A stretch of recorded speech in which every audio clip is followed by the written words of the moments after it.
I welcome Rick West onto the podcast to discuss the three attractions that have had the biggest influence on him and his career in the themed entertainment industry. You are listening to episode 414 of the unofficial Universal Orlando podcast.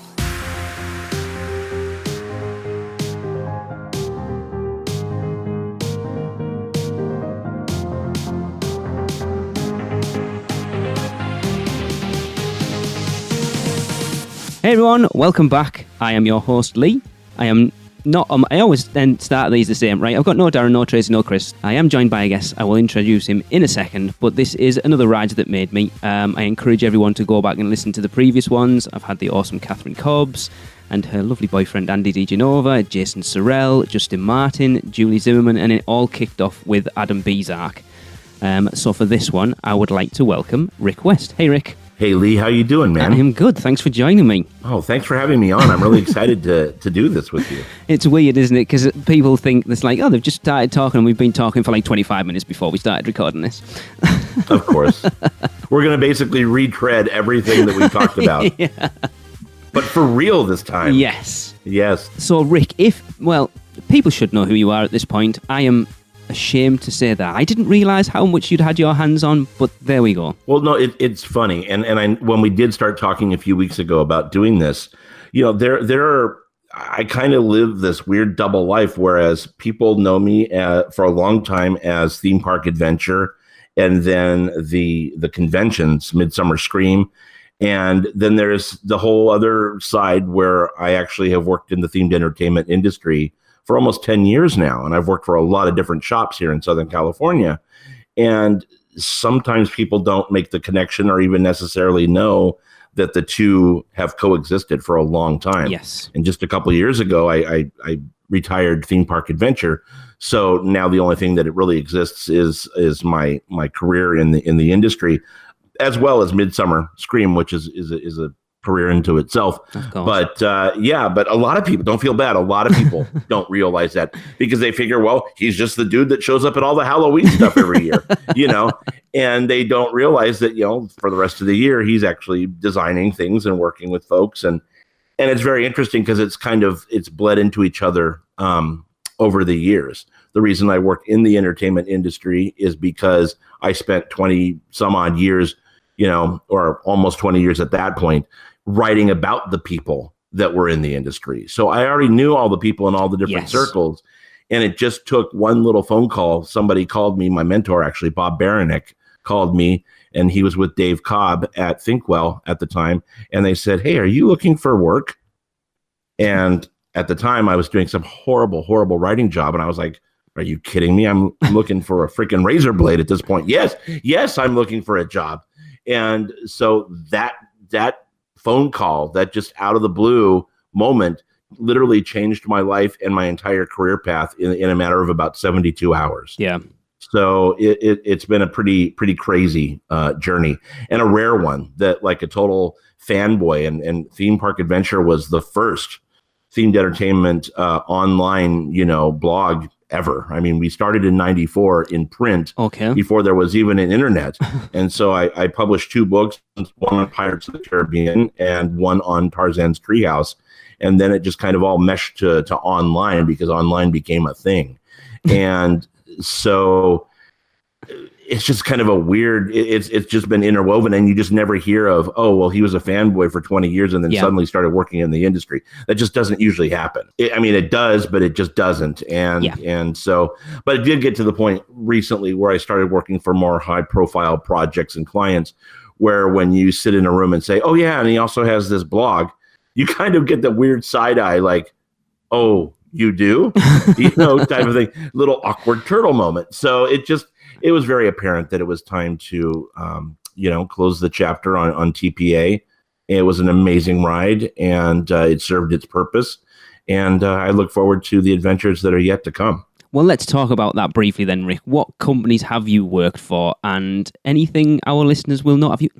I don't know whether we're allowed to talk about it, but anything you've worked on at Universal that we'll know? I worked, so one of the companies that I did work for was Rethink Leisure and Entertainment. And while I was there, I worked with Gary Blumenstein, who is a creative director at Universal Creative. In fact, he was a creative director on Hagrid's. And Gary is legendary in the industry, and Gary and I go way back. And Gary and I worked on there was a pre-show for an attraction that's being done for Universal Beijing. I don't know if they've announced like what's going to be at Beijing, so I don't know if I can say what the attraction is. It's kind of a rehash of one that they already have at one of their other parks. And so that was my stint. I wrote a pre-show for it that was very well received. In fact, they shot it, and then from what I understand, sadly, somebody along the line said, no, we're going to go in a different direction. And so, as so often happens in this industry, everything has been set and done and ready. And then someone comes along and says, no, I want to do this. And the whole thing gets kind of canned and shelved.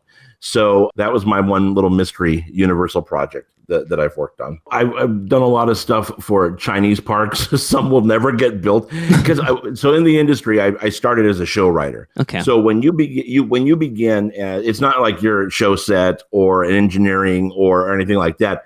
If you are a show writer, you are the once upon a time guy. My tool is a Word document that is blank, and it's my job to paint with words the best description of an attraction that I can. That then goes to artists that create concept art. That goes to the engineering team to start figuring out what type of ride system or what type of show set design we need to come up with. So 99% of the stuff that a show writer works on never sees the light of day. In fact, when I hired in Bob Baranek, who was my mentor, he was Tony Baxter's right hand for many, many years at Disneyland and then on Disneyland Paris. He said, look, as quickly as you can, you need to learn not to be attached to anything that you work on, because it will likely never happen. And when it does happen, it's going to be so different than what you turned in as your final draft, because everybody has to put their stink on it. He goes, as soon as you can swallow that pill and understand that that's going to happen, you'll get along just fine in this industry. He goes, you have to learn to kill babies and not even think about it and just keep moving forward. And I took that to heart, and it's true. Because in the 8+ or whatever years it's been now that I've been doing this, I think maybe 2 attractions that I've worked on have really come to fruition, and they're all like in like Dubai or there's one at Ferrari World, and it's just stuff that like none of my friends will be like, oh yeah, I rode that last week. I don't get to have that thrill yet. I have worked on stuff here in the States, but again, concept. And it seems like every time you get out of Blue Sky and everybody's done playing in the sandbox, at that point, most clients go, oh, wait. You mean this really does cost money? And it costs a lot of money? Yeah. Everybody wants the biggest and best attraction. And if you're a foreign client, it has to be better than Disney or Universal. Right. That's always a bullet also. Everything has to be, and of course, cheap.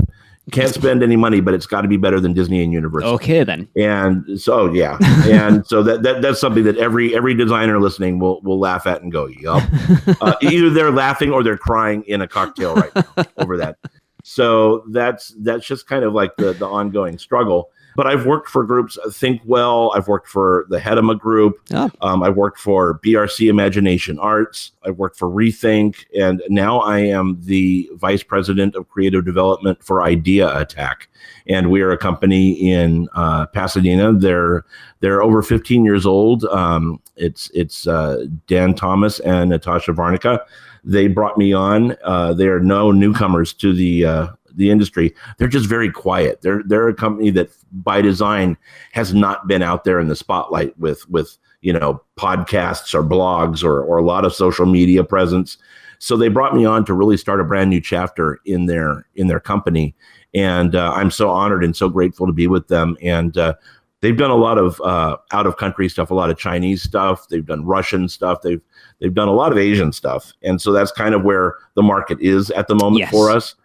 And so that's the stuff that I'm working on now, and we have a lot of exciting things to come.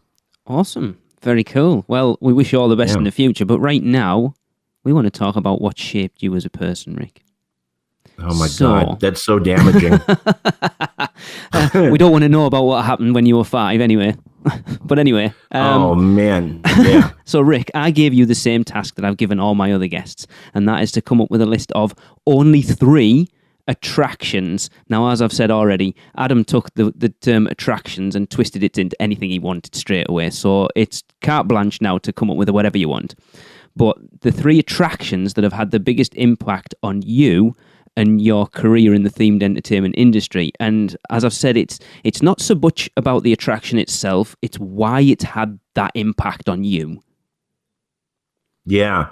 What a question. At first you're like, oh, well, that's easy. It's like shooting fish in a barrel. And therein lies the challenge, because as a designer, there isn't one attraction experience that I've ever had that hasn't shaped me. And so that's a weird one. And it became, well, God, maybe I can go Adam's route and kind of like change it into like the parks that made me. And then I thought, well, hell, there's more than 3. So I thought, oh, hell. And then I started writing a list. I started writing a list this last week of things that I want to like, but there are runners up, and let's talk about these, Lee. And Jesus, it suddenly became a list of every attraction out there, type of thing. And I thought, oh, hell, we're just gonna do this off the cuff. Okay. But there are 3 that I can definitely call out, right. And then there are more. But I mean, there are 3. The first one's going to be really weird unless you are a middle-aged person living in Southern California. I grew up in Southern California, and at the age of about 2, my grandfather started taking me to like every park that existed here in Southern California, just on this constant rotating basis. And one of those parks was Santa's Village up in the San Bernardino Mountains. And Santa's Village opened at the same time that Disneyland did in the 50s. And they had, we're going back for number 1, we're going back to the early 70s. There was a really weird, funky Alice in Wonderland walkthrough attraction. And it was half mirror maze, half just really funky painted murals in these man-made caverns. And there were slides, and there were no big fancy sets. There was no fancy soundtrack. There were just things like the painted table on the wall that, had the bottles that said drink me and the food that says eat me. And for some reason, just going through that, and there was never anybody even then, like there was never a line or a queue for that. So I would just spend hours going through that over and over again by myself as just a little guy, like probably, 5 years old, 4 or 5 years old. And boy, that just fired my imagination for whatever reason, that just fired my imagination like crazy. And so that is one of the first theme park experiences that I can really remember that to this day has left an impression on me. And so you go back on YouTube and you look at videos of people like sneaking in and walking through a very defunct at the time, Santa's Village. And boy, you catch a glimpse of these things. Like there was one video, I don't even remember who did it, but they caught a glimpse and kind of walked through what they could of the Alice in Wonderland thing. And oh my God, it was so emotional seeing this. And so that's number 1. Okay. And it's something that you can't relate to at all. No. So yay me. But in fact, I would be very surprised if very many of your listeners said, oh my God, I remember that. But that was certainly number 1. I am going to invite all of our listeners at this point to email us messages if you know what Rick's talking about. And let's see how many people we can get to go, oh, yeah, I remember that. Man, that's going to be crickets. But you got to let me know though. Oh, and God, if people have pictures, oh my God, if people have pictures of themselves in that or whatever, have them send that, because it really, and the whole park was just a wonderful, weird little park. They've kind of revived it now, and it's not really a theme park, but, and it's very different than what it was back then. But boy, wonderful memories, because my family grew up. We had several cabins on the mountain as I grew up, and so Santa's Village was a big part of my life. And it was. You got to look it up when we're done with this. I will take some time and look up. You'll see the craziest, like weirdest characters, and just the funkiest, weird little attractions. And it was just pure theme park gold. Awesome, cool. Yeah. Right. Before we move on to the next one, Rick, we'll take a quick break to hear from our sponsors, of course. I have to pay the bills. Perfect. And then we'll be back. You bet. Have you taken a stroll down Diagon Alley and visited Gringotts Bank? Taken a ride through New York with Jimmy Fallon? Visited the Truffalo trees in Seuss Landing, or hung out with a real-life Transformer? No? Then what are you waiting for? At Universal Orlando Resort, there truly is an option for everyone. Or if you're leaning a little more towards pixie dust rather than wands and potions, Disney destinations around the globe await your arrival. No matter the adventure, our sponsors have you covered. Be sure to let the experts at Mouse Muggle Travel Company take care of all your travel needs, earning the distinction of being an earmarked agency specializing in Disney destinations, as well as becoming one of the first to be named a U Preferred agency with Universal Parks and Resorts Vacations. Mouse Muggle Travel Company will ensure you receive top-rated customer service. Just visit mouseandmuggle.com to fill out a no-obligation quote request or send your request to info@mouseandmuggle.com. Their team can take care of you no matter where in the world you want to go. With a flick of their wand and a little bit of pixie dust, the process will be so seamless, some might even say it's simply magical. Welcome back, everyone. I am here with Rick West, theme park creator, designer, whatever you want to call him. We've heard his first one. People want to call me a lot of things. I wouldn't be so bold. Boy, you just opened that Pandora's box, didn't you? Anyway, moving on. Move us on to your number 2 attraction then, Rick. So number 2 is going to come as no surprise to anybody that knows me. It's Pirates of the Caribbean at Disneyland. That was one of the first, if not the first, attractions at Disneyland that my grandfather ever took me on. And that would have been when I was about 2. Pirates opened in 67. I was born in 70. So Pirates was brand spanking new still when I was a little boy. And so though I don't have any moving memories, I do have snapshot memories of riding on my grandfather's shoulders in the queue that was unbearably hot. There used to be a really long extended queue area along the side of the building, kind of where the everything was rerouted and moved for the Indiana Jones queue and all that. But alongside Pirates, there used to be this long extended queue on the inside, and it was like a greenhouse, and it used to get so freaking hot in the side queue. And I remember being really hot and sitting on my grandfather's shoulders that day. On one of my very early visits to Disneyland in that really crowded queue for Pirates. But then I grew up loving Pirates. As soon as I graduated high school in the late 80s, I went to work at Disneyland as a Pirates of the Caribbean cast member. Awesome. And so that was obviously a huge part of my experience. And, it was not until I worked at Disneyland that I even, when you're a casual park goer, or even more than casual, being a Southern California, resident and going to all these parks growing up, you never really, at least back then, now things are different, I think, but back then, you never once sat back and went, I wonder who created this. Yeah. I wonder who designed this. It just wasn't a thing. In fact, I had no idea that show writing was even a thing until I was working at Disneyland and I met Tony Baxter. Awesome. And he then in turn introduced me to his best friend and show writer, Bruce Gordon, who wrote a lot of things for Tony, including Splash Mountain. And that was when they were building Splash. That was when Bruce said, oh yeah, I'm a show writer. That's what I do. And I'm like, well, what is this? and we had this conversation, just the three of us standing by ourselves outside of Splash. And that's like the Jesus light came down at that moment. And I was like, I know what I want to do. And then it would be 20 some odd years before that would even come to fruition, maybe more than that.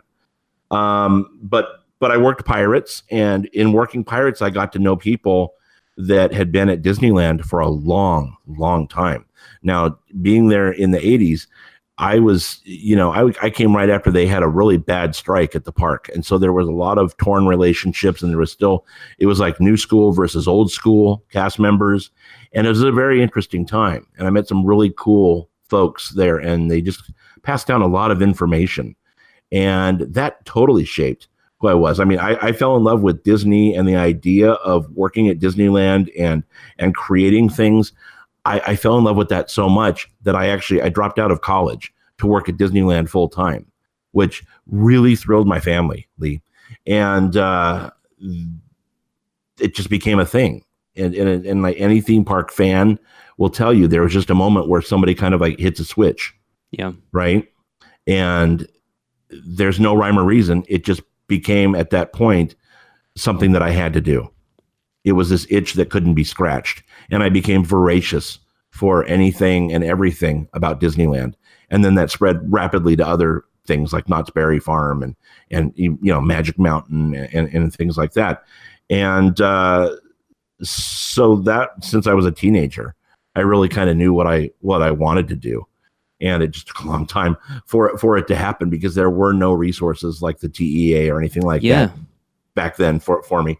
So it just was a long and windy road to get me here finally. But then years later, I wrote a book on Pirates of the Caribbean that I just thumbed through. It came out like in '96.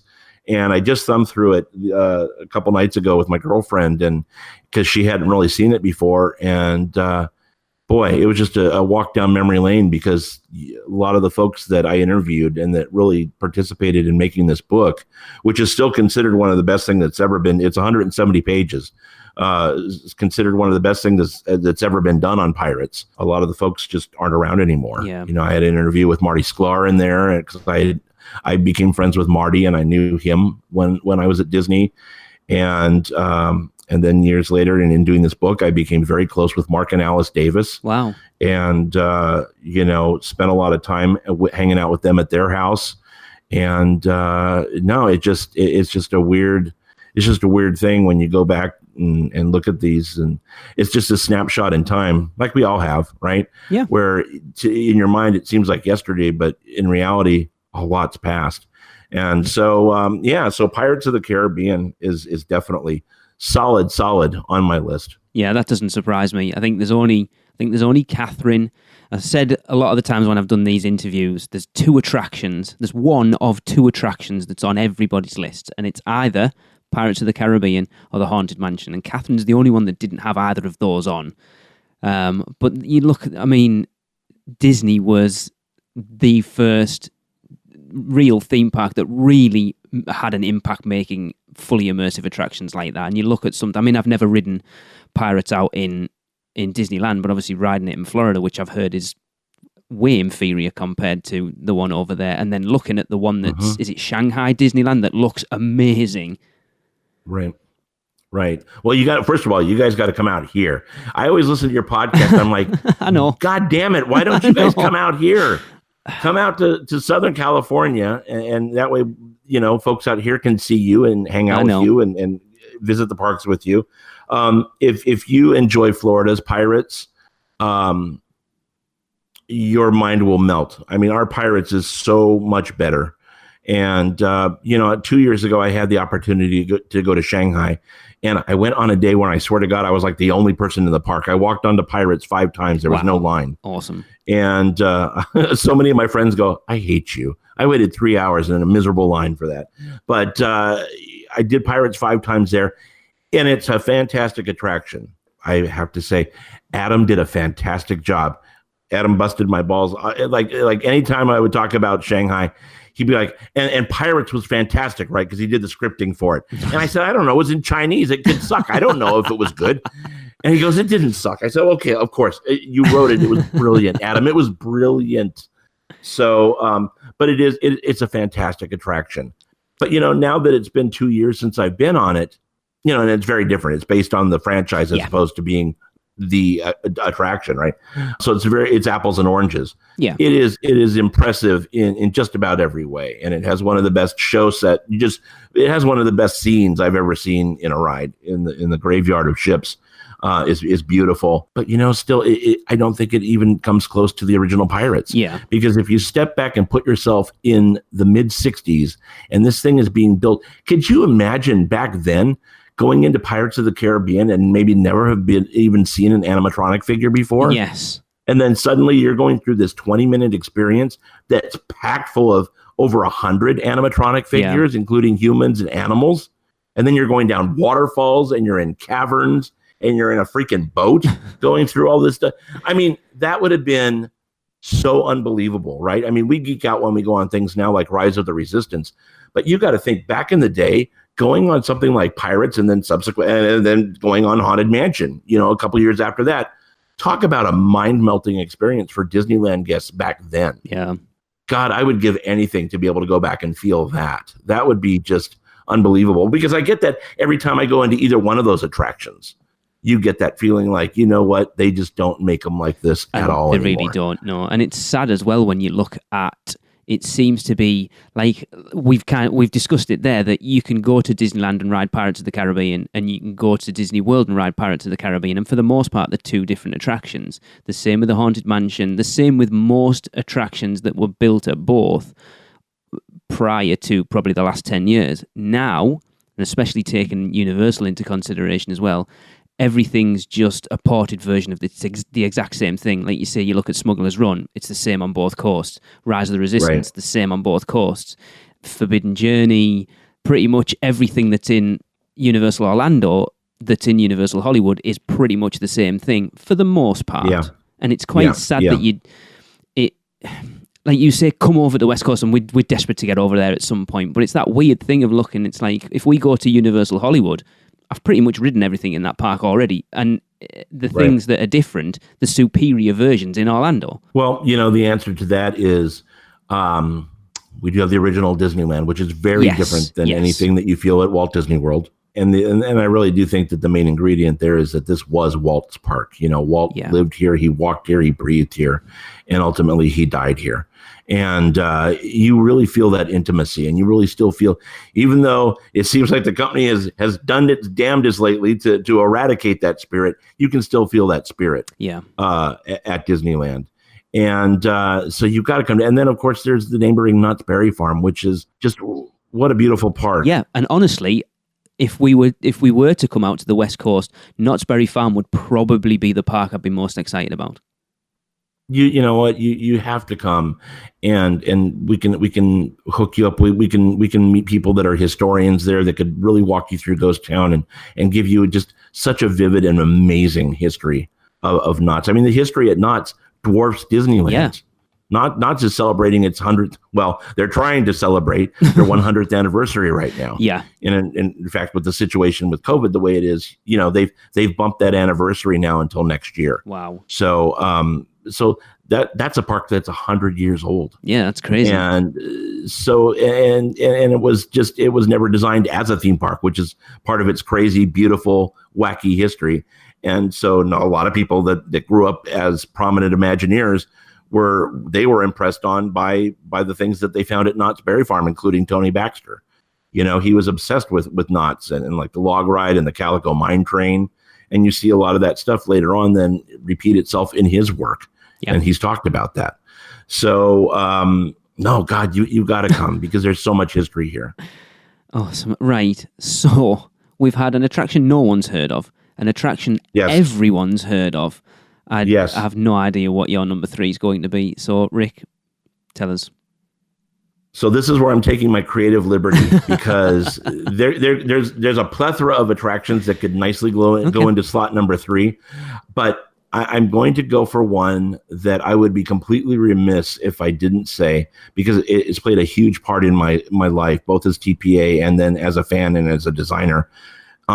It's the entire culmination of everything that's ever been done before for Knott's Scary Farm. Oh, awesome. Knott's Scary Farm is something that I was introduced to in the very early 80s. I went with a church group here in Southern California to, they say you never learn much in church, but church introduced me to Halloween Haunt at Knott's Scary Farm. So good on them. So I went with a youth group to Knott's when I was a young boy. I was about 11 or 12 or so. And dude, my head just exploded. It was like Halloween nirvana. And I've gone every year since. And, in 94, when I created TPA, I forged a very long-standing and deep relationship with the folks at Knott's. And we were the first publication and fan site to really cover Knott's Scary Farm. For many years, it was treated like a redheaded stepchild. And even though it was the one thing that kept the company in the black year round, they just didn't want any publicity on it. And so you'd see TV stations would go and they would do a 4-minute, weather spot or something, or whatever at the end of the cast with, some monsters in the background. But nobody had ever done like a deep dive into the people that created Knott's Scary Farm or the monsters that had worked there for years. This is, again, before social media. Now monsters all have their own web pages, and they have their own Twitter accounts and all this, but none of that existed back then. And I remember at first they were not really hot on that. In fact, I was told by management at the time, if you do interviews and name names of people, those people that participate will be reprimanded and or fired. Wow. That's how much they really didn't want these people in the spotlight. And I thought, that's just, what a load of crap, because these people are making you a truckload of money, and they're really making something special here that's become a Halloween tradition already here in Southern California. Why wouldn't you want to put these people on a pedestal? Exactly. And applaud their efforts. And that was kind of that was like one of the main thrusts behind TPA, was to really get into these attractions and call out their designers and the stories behind the ride or behind the show or whatever. And so that evolved over years. And I even remember going into a marketing meeting with them in their office. And I said, look, I really, if you don't mind, I would love to share pictures of your mazes under construction. And everybody was just very perplexed. They said, who in the world would be interested in seeing anything at Knott's Scary Farm under construction? And now, flash forward all these years later, you can't imagine one haunt or attraction that doesn't have build pictures being sent out, on the social media accounts and all that. So we blazed that trail, and then of course we blazed the trail and the TPA YouTube channel still exists. For years and years and years, I did flow-throughs of all the mazes at Knott's Scary Farm, and was the only media outlet that was really allowed to do that. And it was a big coordinated effort every year. It was a big to-do every year. And I'm very, very proud of the work that we did that way, and all the pictures and all the memories that we preserved. And I have young fans that come up now, even though TPA is retired, but I have people that come up to me, or people in the industry that I work with, and they say, we grew up on TPA. We grew up watching your videos and everything. And that's why I'm a monster today at this attraction, or that's why I design these attractions now. And God, what a crazy revelation that is, just to sit back and kind of take that in, So TPA, absolutely, and Knott's. I would be completely remiss if I didn't have Scary Farm on my list. And that's another thing that you have to come out and experience is Knott's Scary Farm. I know it's one of those things we talk about Halloween Horror Nights.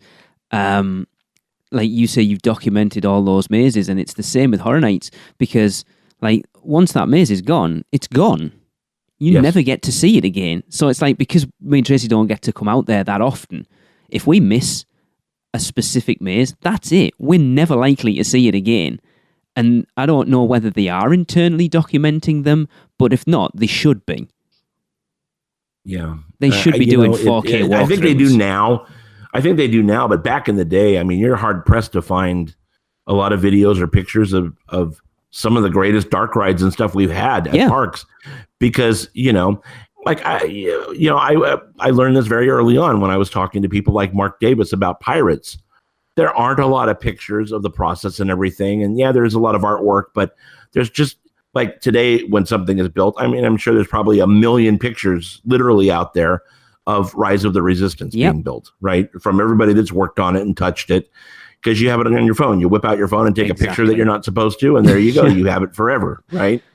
But back then, I said to Mark, I can't believe that you guys never just took pictures of meetings with Walt about this or more of the hands-on. And Mark said, well, we were just showing up every day and doing our job. That's just what we did. Yeah, looking back at that, it wasn't a thing back, theme park fans weren't a thing back then. So they probably didn't think the longevity of people are going to want to see this in 10, 20, 30 years time. It's just, we're just doing our job. Yeah.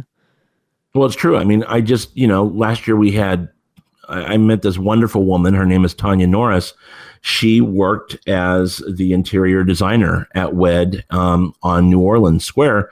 And one of the last things that she did was worked on the Haunted Mansion. She did the interior design for Mansion.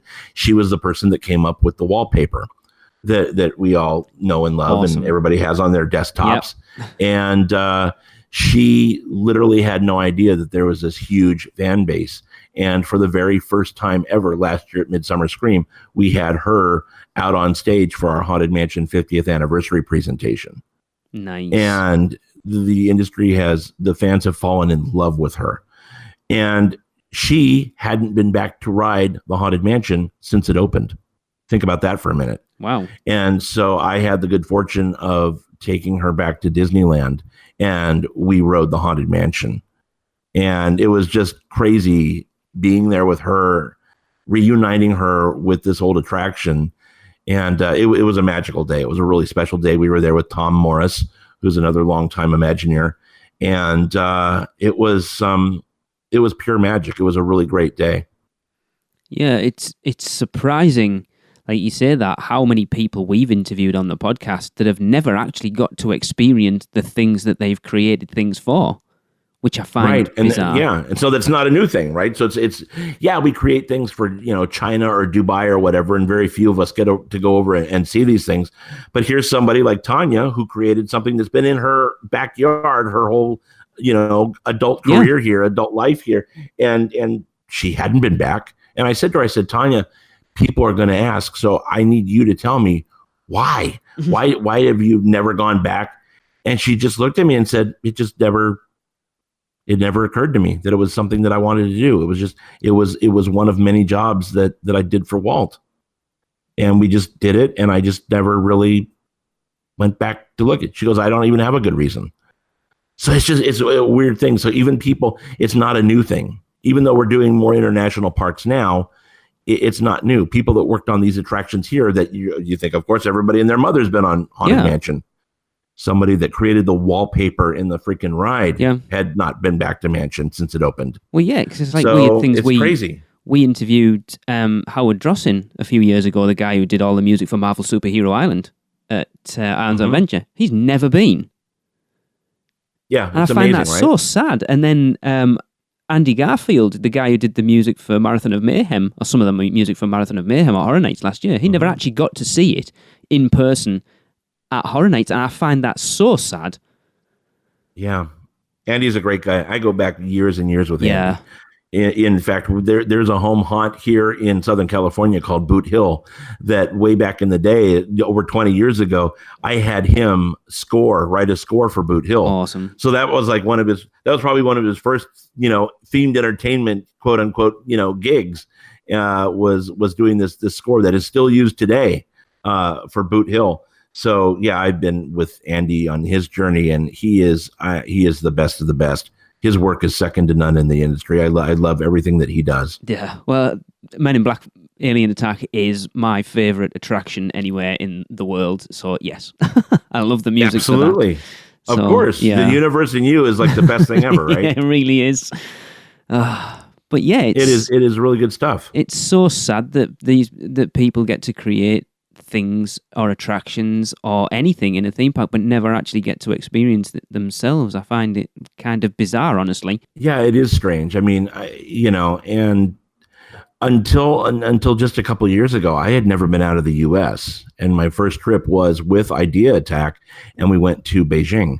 And boy, talk about a first trip out of the U.S. Usually it's a little trip that barely counts, like to Canada or to Mexico or something, right? No, I hopped my ass on a plane, and 13 hours later or whatever, I'm in Beijing, and you are keenly aware that you are a long way from home, my friend, and nobody cares at all that you're American. Yeah, and it's a very, very interesting thing.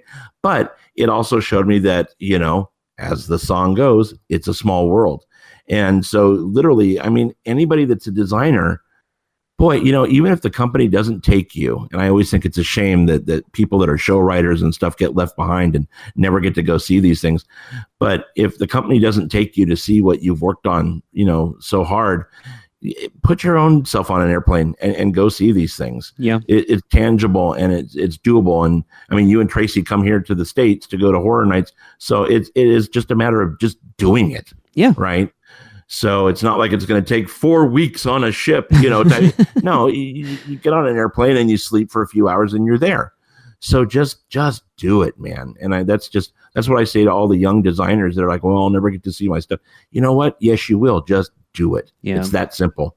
Well, the thing is, we actually, Darren went to Islands and actually videoed Marvel Superhero Island and got a lot of, like, as much of the music as he could get the different sections and sent it to Howard so he could at least get to experience it. It's weird. I find it strange.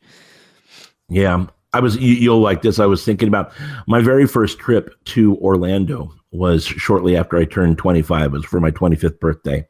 And Islands was brand new. And we came through the Port of Adventure there. And there was a big cart sitting right there in the middle of the walkway. And it was just jam-packed full of all the CDs of the park, yeah. The soundtrack. And I know that you've talked about that on other shows, yeah. and there it was. And I lost my mind because back then I was a big soundtrack collector. And I thought, this is so rad that this park has an actual CD of all the different lands and the attractions and things like that. So that was the first thing I ever bought when I stepped foot into IOA for the first time. Yeah, I own that CD, and I am so, like, I'm obviously a huge Universal Orlando fan now, way more than I was when we first went, but I'm so glad that I got a copy when I did, because you can only get it on eBay now, and it's quite From sad, what I really. understand, and I don't remember exactly what the details are. I think there are multiple iterations of it. I think that one of the tracks was switched out shortly after it opened. So I think there are, and you may know better than I do. I know there are at least probably 2 different versions of that CD. 3 actually. Okay. Yep. But so there's the challenge, right? You got to have all 3. Yeah, it's such a shame because, like, that CD only has something like 26 tracks on it, and yet if you walk around that park, take the Wizarding World out in Skull Island, obviously because they're new additions, but just in the other lands, the amount of different bits of music that aren't on that CD, and it's like, oh my God, like I'm going to end up plugging things. So one of the best interviews we have ever done in the end, sorry Rick, don't take this badly. No, it's was William Kidd, the guy who did most of the music for Islands of Adventure. That's awesome. It had been 20 years since he created that music, and yet he still knew every note, why it was there, everything behind it, like he'd done it yesterday. And sitting and talking to the person who created that music it goes down as one of my greatest memories of doing this podcast, because it was just so awesome. Because theme park music's one of those things, I think it's in the form more than it ever used to be, but it's one of those things I think the average guest doesn't notice. But if it wasn't there, you would notice that it wasn't there. You bet. Soundscape is so incredibly important. And so the things that folks like Andy Garfield do, and they add that invisible layer that is of paramount importance to these things. Absolutely. We've gone completely off track now. No, it's good because you know what? These things shape us. Yes. Right? The soundscapes shape us. And while we're on the subject of Universal, I have to say something that absolutely shaped me was getting on this little ride that I knew nothing about called Spider-Man. Oh, yes, I think yeah. And holy crap! I mean, now when people go, even if they haven't been on it, they've heard of it and they're kind of aware of what they're in for. But dude, we didn't know anything about what Spider-Man was. We didn't know what oceaneering was. We didn't know any of this stuff.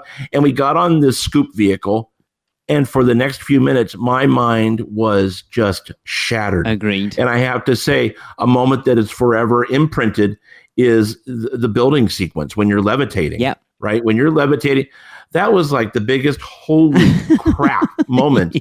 Yeah. There are very few of those. And I don't even know, I was very nice, but I call them holy moments when we're writing these things, where there's very few moments like that in theme park experiences. You always go for the wow, right? But you don't usually achieve that. And, I would say that moment is akin to when, and you don't know this because you haven't been on our Pirates, but riding our Pirates, when you come out of the caves and the sea battle reveals itself to you, and suddenly you're in this huge space between a ship firing on a fort and the fort firing back at the ship. That is like the biggest wow moment in theme park history. And that was a very similar, like, oh my God moment that I had when we were levitated in Spider-Man. Yeah. And so those are nuggets, man. When you get moments like that, they'll really take you aback. no matter your background, no matter your profession, no matter your age, that is pure gold. And that's wow, that's such a great thing. A similar thing in Transformers, that it's one of those moments that for me, knowing behind the scenes of it blows my mind. And I point it out to everyone I can when I'm on that ride. But the section when you mount into the elevator and go up to the second floor, I point that out to people and they're like, holy if you didn't know it was there, you would never know it's there. Like Chris, who's on the podcast with us, we rode it with him in February. He did not know that elevator section. So I pointed it out to him and he was just sat there like completely starstruck, just amazed at, holy crap. Yeah. Yeah. When Transformers opened, I went to the media event for that, but then, before the media event, Transformers here in Hollywood had like the longest soft opening in the history of themed entertainment. It was like 3 months this thing was soft open. It's like everybody in the Western Hemisphere had ridden Transformers before it even opened. Yeah. And so I remember like the first ride was like oh my God, this is a great moment. And then I immediately got back on.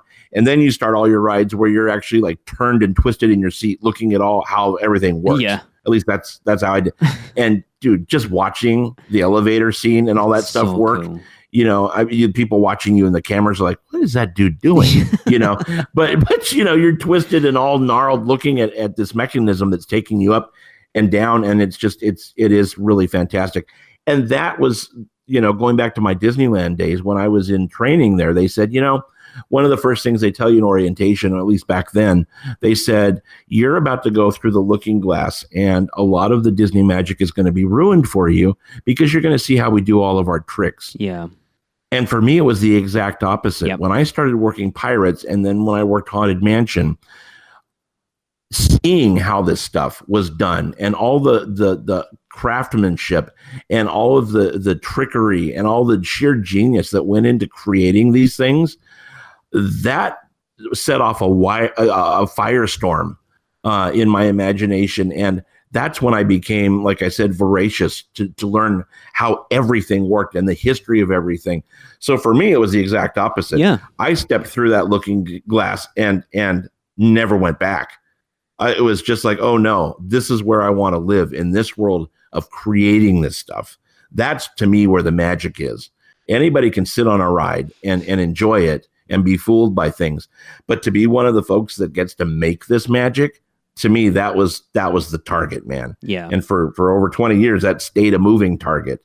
And now that I have it, I'll never let go. But it was, it was becoming part of it and seeing how it worked that just really, that to me is the magic, right? I'll go on any attraction and be wowed like everybody else.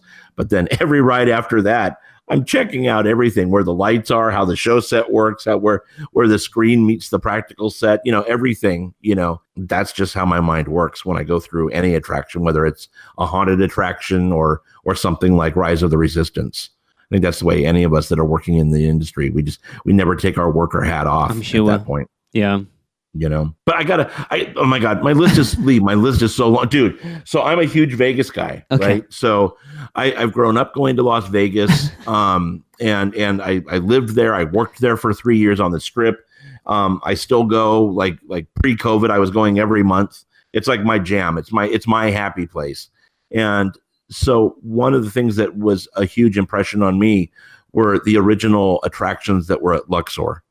The Luxor attraction trilogy that was created by Doug Trumbull, who he was a visual effects master. Blade Runner and Back to the Future, the ride, I do believe he did. So there's the connection there. So Doug had kind of like carte blanche to do this trilogy of attractions for Luxor, and it was on the second level. It's still called the attractions level.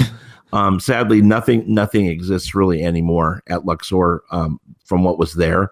But boy, they had the trilogy of attractions. One was a ride simulator, like a Star Tours type thing. Another one was this weird show called Luxor Live, and it was the first time anybody had ever really seen super high definition video. It was a stage like a production, like a talk show. You couldn't tell who was real and who wasn't real.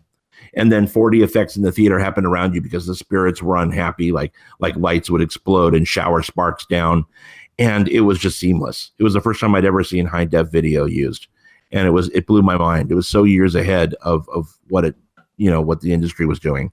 And then the third one was a huge IMAX theater, and it was about Luxor in the future.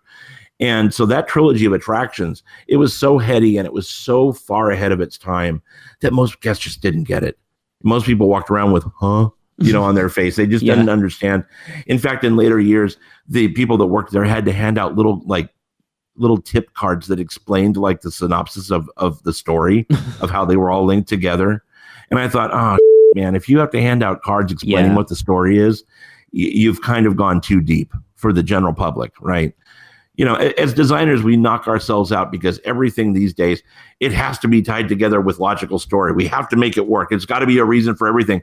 And at the end of the day, kids get just as excited going on something like, Star Tours or Pirates of the Caribbean as they do playing hopscotch on Main Street when a cast member draws it with chalk, So we set the bar so high for ourselves. But at the end of the day, people just entertainment is entertainment. Yeah. And the bar is actually very low when it comes to the threshold. So when you do go deeper and deeper into story, you get yourself into murky territory. And that's what happened with Luxor. That combined with, obviously, somebody came through after the attractions opened and after the casino opened and said, we could make X amount of money on that square footage where that ride is, So things all changed. And of course, the Luxor attractions vanished. But anybody that's a longtime Vegas fan, certainly a Vegas fan from the 90s, the Luxor attraction and the Trumbull attraction trilogy, that absolutely played a huge part in me as a fan and now as a designer. Cool. Yeah, you're pulling out all the ones I've never heard of at this point. Dude, I know. You're like, okay, go ahead, because I don't know what the hell you're talking about. But oh God, I'd be remiss. And Justin is going to be very excited about this. Oh, cool. Dude, the water vortex in Poseidon's Fury. Yeah. Right? Yeah. Dude, the first time I saw that, when that door opens and that vortex tunnel is going, that is like the coolest damn thing I've ever seen in my life. Yep. Now, when you walk through there on a humid Orlando day, you're like, okay, this is obviously the portal to hell as you're going through. But, dude, I have never seen anything like that. And that's pure magic. Yes. So, yeah, I almost forgot that. I had to mention the water vortex. In fact, when I was listening to Justin's interview with you about this, when you guys were talking about it, I was in the car going, yes, yes, yes, yes, yes, yes, because that really, it's to my knowledge, it's never been done anywhere else. And that combined with, of course, the amazing flyaway room, which has I've only seen it done twice really well. And once was at Star Trek in Vegas, again, back to Vegas. And then, of course, at Islands. And both of those were Gary Goddard projects. And that's a Gary Goddard trick. And, that's fantastic. Years later, when I worked at Thinkwell, we were trying to work that into one of our attractions. And now to do a successful flyaway, without getting into all the weeds about it, it is so expensive to do that because it changes everything, including the weight load of the building, the HVAC, everything. It's just, that's why you don't really see that anymore, because it is so cost prohibitive to do it correctly now. That is a fantastic gag that kind of now lives in the past, unless somebody like a Disney or a Universal one of these days wants to do it again and throw a ton of money at it. Yeah. It's a very, very expensive gag. So Poseidon's, yes. I mean, if you're visiting Islands, you've got to do that because it, like you guys have talked about, you're always afraid that that's going to be closed one of these days, without fanfare. And I think it's coming. No, that's wonderful because it's fantastic stuff. Yeah. It desperately needs an update, mind. It desperately needs an update. It does, and I just don't know that. I just don't know that they're going to do it because the park is encroaching. Yep, the park's encroaching rapidly. That said, T2 3D. Oh yes, man, right? Yep. The hits keep coming, Lee. Love it. So T2 3D. When the first time, imagine if you will. when I went to Florida for the first time, there were three things that I experienced like literally a day apart. And that would be the original Twilight Zone Tower of Terror, Spider-Man, and T2 3D. And you can imagine, as a fan from Southern California, my mind was just like beyond just broken. I was like, what in the hell, Orlando? And then I was like, what the hell, California? Because at that time it was like, we just would, we would get like the, second or third generation of these attractions when they would come out to the parks here. But going on those 3 attractions, Tower, Spider-Man, and T2, Yep. I was done. I was like, oh, that's it. Stick a fork in because we're done here.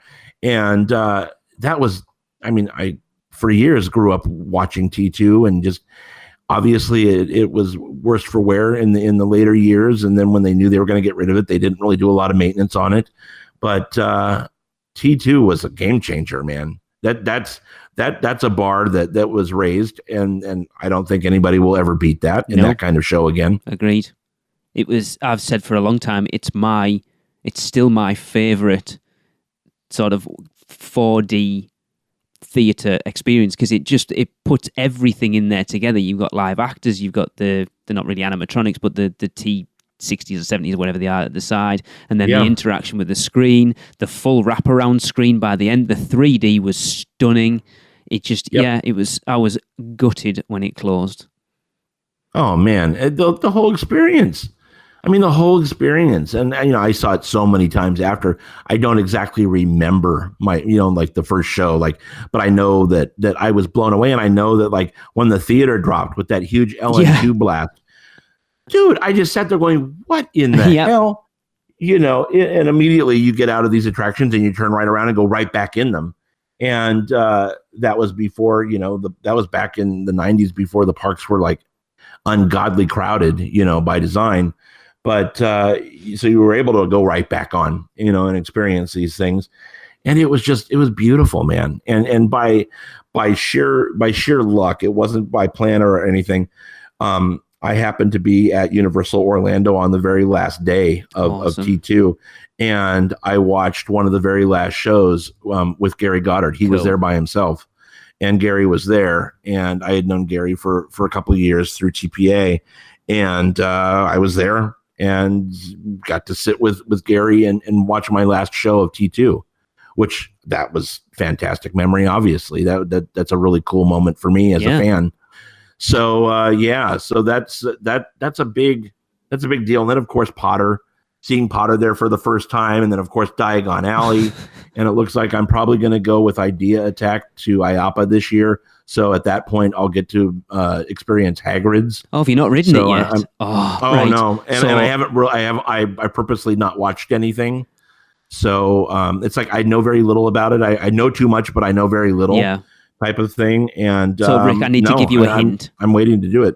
You need to ride it during the day, and you also need to ride it at night, because it is 2 entirely different experiences. Riding it at night is life-changing. Yeah, well, I'm looking forward to it, and I really want to do it with Gary Blumenstein, who was the creative on it, the creative director on it. Awesome. So he can show me all the little things and tell me all the war stories and everything about it. So I'm looking forward to that. And but dude, the list just goes on and on and on. I'm sure. In Indiana Jones here, you haven't been here, but Indiana Jones at Disneyland. Yeah. That was a huge deal when that was created. That they literally changed all of Adventureland for that, and it took years to build and to finish. And at that time, I was becoming friends with Tony Baxter. It was a very magical time for me, and so Indy was a big deal, when that opened. I don't need to go into details, but that was a huge deal. Yeah. And anybody that was a fan back then, or a designer, went on Indy and came out a different person, on the other end. And I would say that goes all the way up. Everything has shaped me. Knott's Berry Farm, the log ride and the mine train, or just walking around Calico, Ghost Town. That's part of my DNA. Funky little things like Movieland Wax Museum that used to live down the street from Knott's. That used to be there used to be a 3-for ticket, because there was, next to Knott's, there was a California gator farm. It was an alligator farm. Okay. And so we would go to Knott's, and then you leave one of the gates and you get your special discount entry to the gator farm and then Movieland Wax Museum, and then you head back to Knott's for the rest of the day. And that used to be the Buena Park. That was the trifecta there. And so people that grew up in the 70s and 80s will remember that. from Knott's, and that impressed on me. And I mean, just everything. and now, I mean, Rise of the Resistance. I've done it once. I did it one day. I did it once before it opened. One day before I think it opened to the public. I did Rise of the Resistance with a friend of mine from WDI, and that really is. Everybody says that it's like the game changer and that it's like the whole next level. And again, it's one of those things that once the honeymoon's over, and I've had a long time to reflect on it. I still say that, boy, if you could go back to 1967 and go on Pirates when Pirates opened, yes, that's pretty much. I don't know that it gets better than that. Rise of the Resistance is absolutely a game changer, in modern theme park design. And it has, we were talking about those, holy moments. It's got 3 of those. And I don't want to give it anything away because I know that most people haven't ridden. I've watched all the videos at this point. I think I've seen it through at least 6 times. Well, there you go. So it's one of those things where the ride just reveals bigger and bigger and bigger moments as you go. And I found myself having 3 distinct wow moments in Rise. And then when I got off, I was so impressed with it. When I got off the ride, I started crying. Really? And I said, I'm a super emotional guy. Yeah, me too. So I get that. Anytime that I'm moved on an attraction like that, I will cry at in a heartbeat if I really connect with something. I get that. And Rise was just so overwhelming in every way that I just got off, and it was just like this I got really choked up. I was like, boy, if anybody that worked on this isn't just beaming with pride, I don't know what would. Now I know that the process was tumultuous. I have many friends that worked on it over the years that it was getting Star Wars done was part pride and part nightmare, getting the project done. And so I know there was a lot of hair pulling, but at the end of the day, this thing is open and it's out in the world, and it's living thing, and you have to be so proud.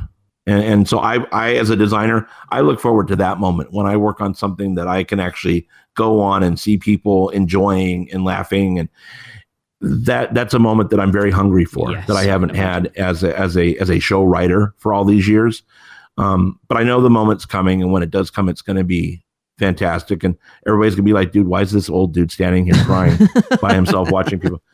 And so it's going to be me, and it's going to be security surrounding me, watching people on these rides. But I mean, super emotional. So everything, like in kind of wrapping up for you, everything that we do shapes us, right? It doesn't matter whether it's Rise of the Resistance or a 50-year-old attraction or simply having a drink at Carthay Circle at DCA in the bar there that's all themed.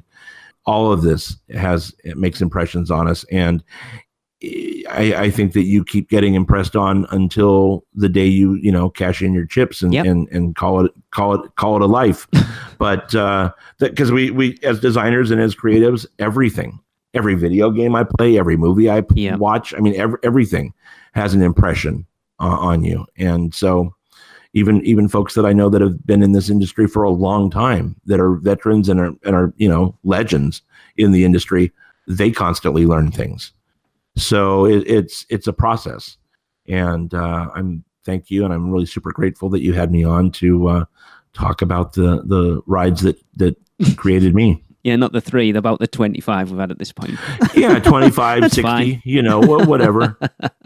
Well, Rick, it's been a pleasure. It's really, like I say, it's really interesting to delve in behind the scenes of the people that do create these things, and it's been awesome to talk to you. Thank you so much. I've had so much fun, and I know I ramble, but I get so excited. And this properly done, Lee. This is done over 6 hours over multiple beers. This is a drinking game, really. So we have the truncated version here for everybody. But one of these days, I hope to sit down with you and just really geek out and talk to you guys face to face. Oh God, yeah. That'll be a lot of fun. Me and you in a room together, like I don't think anyone else would get a word in edgeways because me and you are very similar. We like to talk. It would be great. It would be so much fun. Cool. Well, it's been awesome. I will give you the opportunity, Rick, to plug anything you want to plug that you're working on, your company, whatever, your Facebook, anything you want. Well, I live online really only on Instagram, and that's Rick West 999, as in 999 happy haunts. And so that's where I be online. And Midsummer Scream. Midsummer Scream is something that I co-founded and am the creative director of. It's the world's largest Halloween and horror convention here in Southern California. And that's midsummerscream.org. And then on all the socials, every platform as Midsummer Scream. Awesome. Cool. Yeah, I'd love to get out for Midsummer at some point. I know, like you say, Gabe over at the theme park duo is always bigging it up. And it does. Yeah, they're huge fans. Yeah, but I know. Cool. Right. Yep. Well, that will wrap up another episode. We are going to wrap up, as we always do, with another Universal Is, and I am honoured to have Rick come up with this one. But of course, if you want to be involved, then all you've got to do is let us know what you think Universal is in 3 words or less. And let's not have any swear words in there. And you can send them to us at podcast@uuopodcast.com, and I will pass it over to you, Rick, to tell us what yours is. Universal is an industry treasure. Awesome. See you next week, guys. Guess that wraps things up for another unofficial Universal Orlando podcast. You guys did all right. Follow us on Facebook, Instagram, Twitter, YouTube, and Pinterest, keyword UUO Podcast. Listen and subscribe to us on Apple Podcasts, Spotify, Google Podcasts, Stitcher, or anywhere podcasts are found. You can find our blog at uuopodcast.com. Send us your spews, which Lou gets your poo recordings, questions, or comments to podcast@uuopodcast.com. Check out our friends the Theme Park Duo and our awesome sponsors Mouse and Muggle Travel Company. So, until next time, don't give up your day job, say cheese, and see you later.